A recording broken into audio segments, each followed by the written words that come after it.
Welcome to the Narrowboat at Jamesville. Hope you're well. Thanks for joining me. Well, this is the M1. It's Thursday night. I'm driving north to the boat. There's a party tonight, and hopefully the weather is going to stay good for me tomorrow so I can do some painting. So as you can see, the boat's still behind me on this wet slip. Actually, the bottom of the boat at the bow is resting on the concrete slip now. So as a result of which, the hole that was letting the water in is actually kind of sometimes out of the water, depending on the passing traffic. The water level obviously bubs up and down, and so it's basically not taking on as much water. I don't think that's got anything to do with all the foam that Narrowboat had shoved down there, but yeah, it's not taking on anymore as much water. It kind of is maybe 50 gallons a day, something like that. So it's kind of half of what it was, and yeah, so we've still got the problem basically, but we knew that. But it's easier for me to be back in London at times, knowing that firstly that John's looking over it, but also that it's taking on less water, so that's pretty good. It's been blisteringly hot and beautiful weather all week today, this week, which has been lovely. Obviously, I've been in London. As soon as I got back here on Friday, got the paintbrush out and it started raining. So it looks a bit brighter now. Forecast is it's going to stop raining this afternoon. So I'm going to see if I can put the undercoat, the rest of the undercoat, on the top and the side of the boat. I had to go back to the Chandler's and buy another tin of undercoat. So this will be 5 litres of undercoats once that last tin's been used. So I've still got the side, the front and the top to do. And now I see that the side and the front are different colours because it's got that front extension. I'll show you what I mean in a minute. I think it needs to have 2 colours on there. If it's one colour, it looks a bit butt-ended. It's not particularly attractive. So I'm thinking I might be able to break that up by using colour. So, but I'll show you what I mean with that. We'll get to that another time. A couple of things have arrived in the post. I know what this one is because it says it on it. This is more sloe gin. Buckingham Palace sloe gin, nonetheless.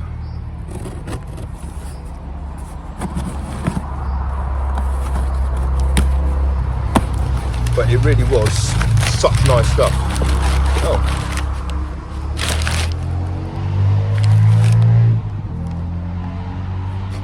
God Save the Queen. Golden biscuits.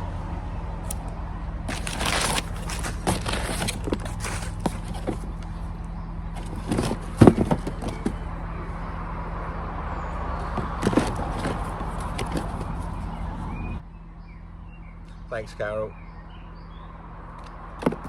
Right, that's that.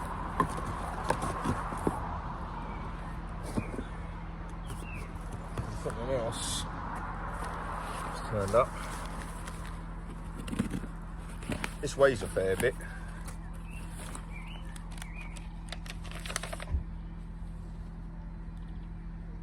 Right, some tiller pins. There's a swan, a brass swan tiller pin. And if I fancy a change, wow, what's that one? That's a kingfisher.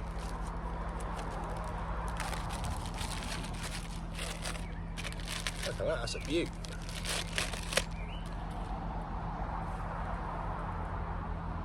Yeah, that's really nice. Fantastic. Well, good for tiller pins.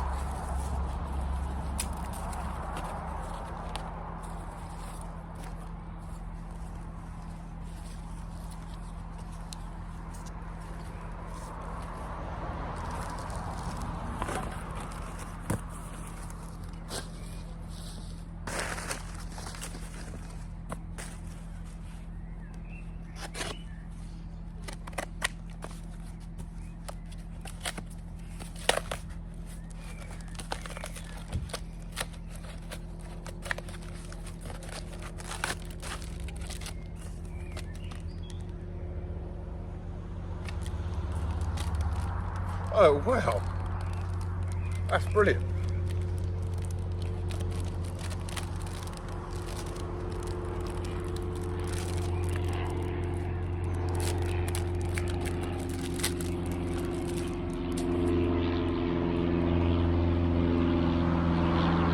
little key fob, key holder.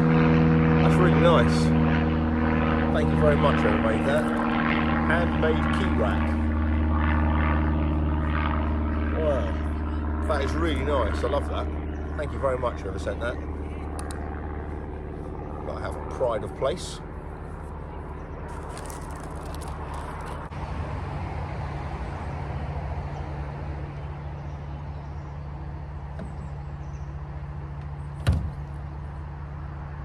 So you may remember I've discovered the old flue came up through this area here, and when I put the red oxide down and kind of prepared the roof for painting, I discovered that there was quite a few pits and depressions and stuff in this area. So about 100 years ago I put on this Fat Boy body filler. I'm pretty sure it's gone off now, so I'm going to sand it back and see how good it comes up.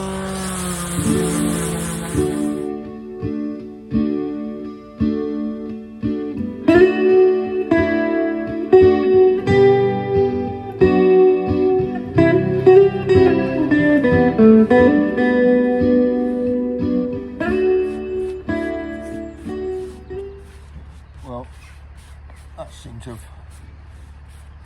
it took a bit of time to sand down, but it's come up nice and flush. I don't think really to the naked eye, I mean, you're going to see it once it's been painted over. In fairness, it's probably going to be better than most of the other bits of roof. Yeah, that's alright, I'm quite happy with that. Well, I'll get some paint on that and see, well, once the rain stops. They said this afternoon it's going to brighten up and be alright out here, so I'll see if I can finish undercoating the roof. There's a few other little spots I need to sand down.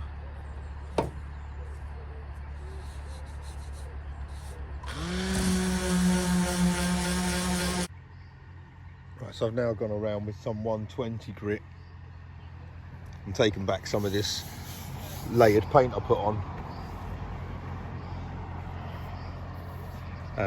And now kind of getting it all ready for putting on the undercoat.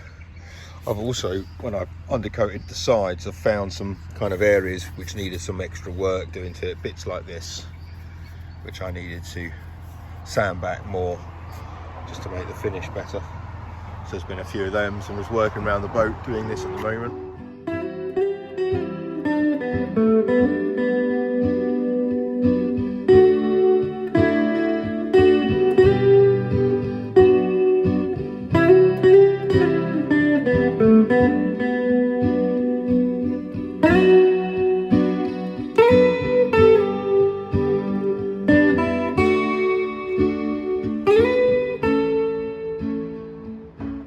Well, the Craftsmaster is a high quality paint, and it's done a good job just after one coat of disguising quite a few of the blemishes on the surface.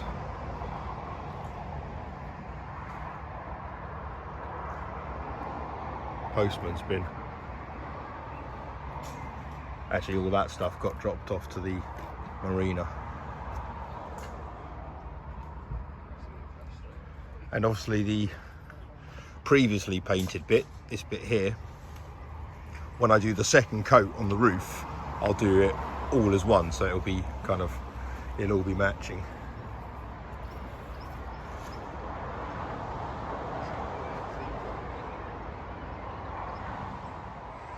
Well, I don't really see what could possibly go wrong with this. I'm using a step ladder on a wonk to try to do the bow. The boat's moving, the step ladder's wobbling. Yeah, be fine.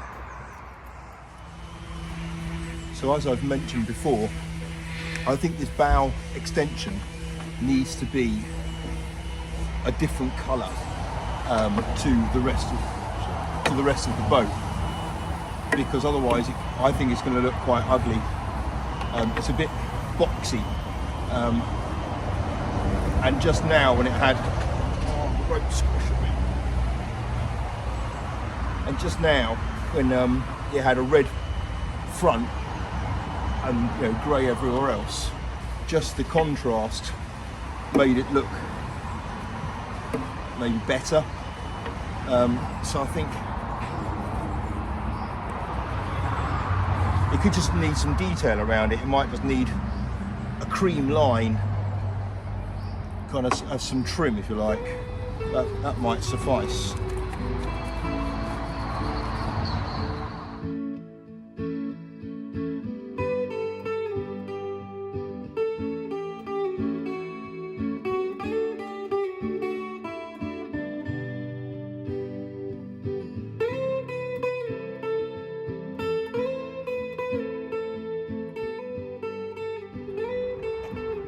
Yeah, you see the finish on that.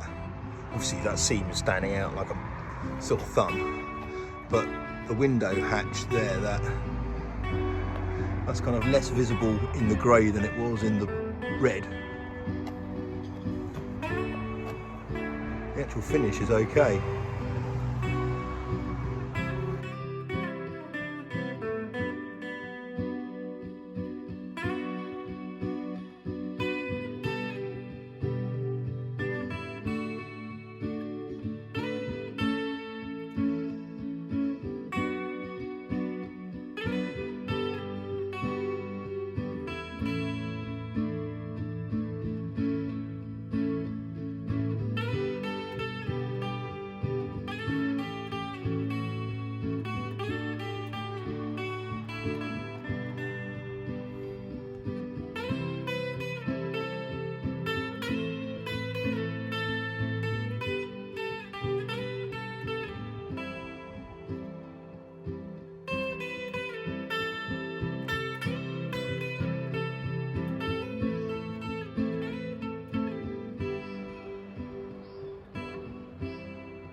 Well, I'm really glad that I managed to beat the weather, really. I think most of the country's rained today, but seemed to somehow get away with it, certainly this afternoon here. So I've got all the undercoating done. So there's a bit of red here that needs to go at some stage, but that could be quite late on, in fairness. The rail is pretty much untouched. I've sanded some of it down, but I've realised today not enough and not well enough and not all the way along, so I haven't even touched it today. I'm going to wait for all this to properly go off, and then I'll get a belt, a sanding belt, sanding strip, and get to work on that stuff, because you're going to want that to be as smooth as it possibly can be, certainly underneath, because you're running your hands underneath it and that flaked paint is horrible. So yeah, that'll be the one of the next jobs. I've got a bit of this undercoat left in order to do that, and a few other little bits. But yeah, it's good that it's gone off today. It's certainly not going to rain tonight. I hope it's not going to rain on Saturday, but it's okay. And then really another coat of this, and then some more, and then start with the top coat, which I really am looking forward to putting on now. I think it's going to look really good. I don't know what to do with these seams. Sometimes when the light catches them, they're so apparent. So we'll see what it looks like with the Bethnal green on, and see if it needs any kind of detail to disguise the lines, really, ideally. But I'm back to London tonight for the weekend. I'll be back here Sunday afternoon. I'm meeting someone here Sunday afternoon. And I'm getting a fridge, so I'm well looking forward to that. So and the oven's here, so the galley's going to start to take shape. Those two kind of big areas which had nothing in it are going to soon have stuff in them, which is cool. So yeah, happy days. Well, I hope you all have a very nice weekend. Thanks for watching, and I will see you again on Sunday. Bye bye.